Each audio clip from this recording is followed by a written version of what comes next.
द्रौपदी के जीवन के 7 रहस्य। द्रौपदी महाभारत का वो किरदार है जिसके बिना महाभारत की कल्पना भी नहीं की जा सकती है। महाभारत का युद्ध भले ही पांडवों ने जीता था, लेकिन युद्ध को जीतने की प्रेरणा द्रौपदी थी। द्रौपदी वो ज्वाला थी जिसने अपनी मर्यादा और सम्मान की प्राप्ति के लिए कौरवों के खून से कुरुक्षेत्र के मैदान की प्यास बुझाई। द्रौपदी महाभारत युद्ध के बाद भारतवर्ष की महारानी बनी, लेकिन द्रौपदी का जीवन और अंत ऐसे रास्तों से गुजरता है जिन्होंने जानकर हर कोई हैरान रह जाता है। द्रौपदी के 7 रहस्य इस प्रकार हैं। पहला, द्रौपदी का निर्भीक और शक्तिशाली व्यक्तित्व। अपने जीवन में द्रौपदी ने न ही किसी से कभी हार मानी और न ही वो कभी किसी से डरी। बड़ी सभा में जब द्रौपदी को निर्वस्त्र करने का दुस्साहस किया तो उन्होंने चुप चाप बैठे हुए भीष्म पितामह, द्रोणाचार्य, कृपाचार्य जैसे महान योद्धाओं को फटकार लगाई कि आप जैसे योद्धाओं के बीच एक नारी का अपमान हो रहा है और आप लोग तमाशा देख रहे हो। माना जाता है द्रौपदी कोई साधारण कन्या नहीं थी, बल्कि वो अग्नि से प्रकट हुई थी। दूसरा, द्रौपदी को प्राप्त था ऐसा वरदान। धार्मिक कथाओं में द्रौपदी को दिव्य कन्या बताया गया है। द्रौपदी का जन्म सामान्य तरीके से न होकर हवन कुंड की अग्नि से हुआ था। द्रौपदी को आजीवन कुंवारी रहने का भी वरदान प्राप्त था। इस वरदान के कारण ही द्रौपदी अपने सभी पतियों के साथ सम्मान व्यवहार कर पाती थी। सभी पतियों के साथ पत्नी धर्म को निभाते हुए भी द्रौपदी हमेशा कुंवारी रहती थी। तीसरा, द्रौपदी ने रखी थी ये शर्त। जब द्रौपदी के सामने 5 पांडवों से विवाह करने का सुझाव रखा गया तो द्रौपदी ने विवाह के लिए एक अनोखी शर्त रखी थी। द्रौपदी ने सीधे तौर पर कह दिया कि वो इस विवाह के लिए तैयार तो है, लेकिन वो अपने ग्रस्त जीवन का रहस्य किसी और महिला के साथ साझा नहीं करेगी। पांडवों ने उनकी ये शर्त मानकर विवाह किया। चौथा, कुत्ते को दिया ये श्राप।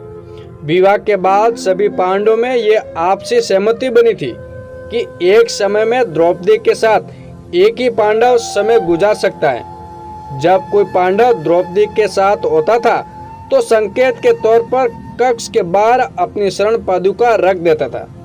लेकिन एक दिन जब युधिष्ठिर द्रौपदी के साथ कक्ष में थे, तभी कुत्ता युधिष्ठिर का जूता उठाकर ले गया।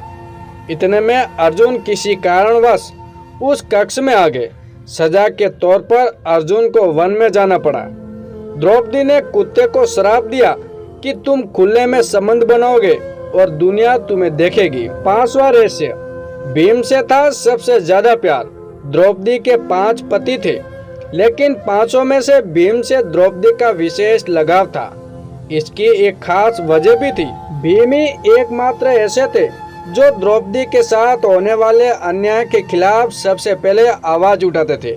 शीर हरण के समय भी सभी पांडव मौन सिर झुका रहे, लेकिन भीम ने विरोध किया।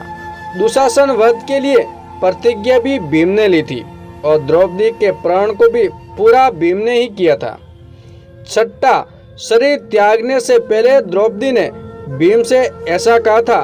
द्रौपदी के बारे में भविष्य पुराण में कहा गया है कि वो पूर्व जन्म में एक विधवा ब्राह्मणी थी, जबकि कुछ कथाओं में उन्हें इंद्राणी और लक्ष्मी स्वरूप भी बताया गया है। अंतिम समय में 5 पांडव और द्रौपदी जब स्वर्ग जा रहे थे, तब पैर फिसल जाने से द्रौपदी खाई में गिरने लगी, लेकिन भीम ने हाथ पकड़ लिया। भीम द्रौपदी को बचा नहीं पाए, लेकिन शरीर त्यागते हुए द्रौपदी ने भीम से कहा कि अगर फिर जन्म मिले तो मैं फिर तुम्हारी पत्नी बनना चाहूंगी। 7वां, भगवान श्री कृष्ण ही उनके सच्चे दोस्त थे। द्रौपदी भगवान कृष्ण को ही अपना चचा, सखा, साथी और भ्राता मानती थी। एक वही थे जो संकट के वक्त में द्रौपदी के साथ खड़े थे। उस बड़ी सभा में अनहोनी होने से भगवान कृष्ण ने ही बचाया था। जब दुर्योधन का भाई द्रौपदी को निर्वस्त्र करने का प्रयास कर रहा था, तो भगवान कृष्ण ही थे जिन्होंने द्रौपदी की रक्षा की थी। वीडियो अगर पसंद आया हो तो वीडियो को लाइक और चैनल को सब्सक्राइब करना बिल्कुल भी ना भूलें।